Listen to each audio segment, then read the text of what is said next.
قسط دو اندھیروں کا راز پس منظر سورج نکل رہا ہے پرندوں کی آواز لیکن فضا میں ایک عجیب سا سکون راوی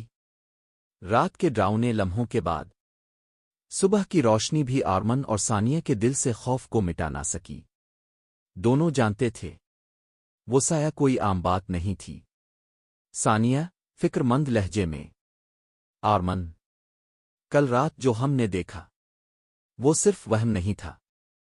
کوئی تھا وہاں آرمن سخت لہجے میں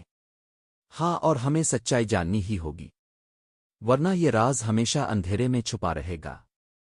پس منظر گاؤں کا کچا راستہ دور ایک بزرگ عصا کے سہارے چلتے آ رہے ہیں ہاتھ میں پرانی لالٹین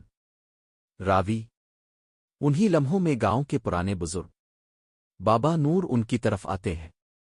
کہا جاتا ہے بابا نور اس گاؤں کے پرانے راز جانتے ہیں بابا نور گہری آواز میں تم دونوں کل رات حویلی کے پاس گئے تھے نا آرمن اور ثانیہ چونک کر ایک دوسرے کو دیکھتے ہیں آرمن جی لیکن آپ کو کیسے پتہ بابا نور جو اندھیروں میں چھپا ہے اس کی سرسراہٹ ہر اس کان تک پہنچتی ہے جو سچ جاننے کی کوشش کرے پس منظر پرانے درخت کے نیچے بابا نور بیٹھے ہیں فضا میں گہری سنجیدگی بابا نور وہ سایہ انسان نہیں ہے لیکن وہ جن بھی نہیں وہ تو ایک ایسا وجود ہے جسے گاؤں والے راہیل کہتے ہیں سالوں پہلے اس حویلی میں ایک ایسا حادثہ ہوا تھا جس نے سب کچھ بدل دیا ثانیہ کانپتی آواز میں کون سا حادثہ بابا نور خاموشی کے بعد ابھی وقت نہیں آیا سب کچھ جاننے کا لیکن یاد رکھو جتنا قریب جاؤ گے اتنا اندھیرا تمہیں اپنے حصار میں لے گا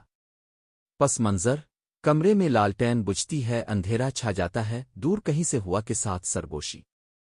راوی رات جیسے ہی اتری خوف کی پرچھائیاں پھر ان کے گرد لپٹنے لگیں لالٹین کی روشنی مدھم ہوئی اور اچانک کمرے میں سرگوشی گونجی دھیمی آواز میں سرگوشی تم بچ نہیں پاؤ گے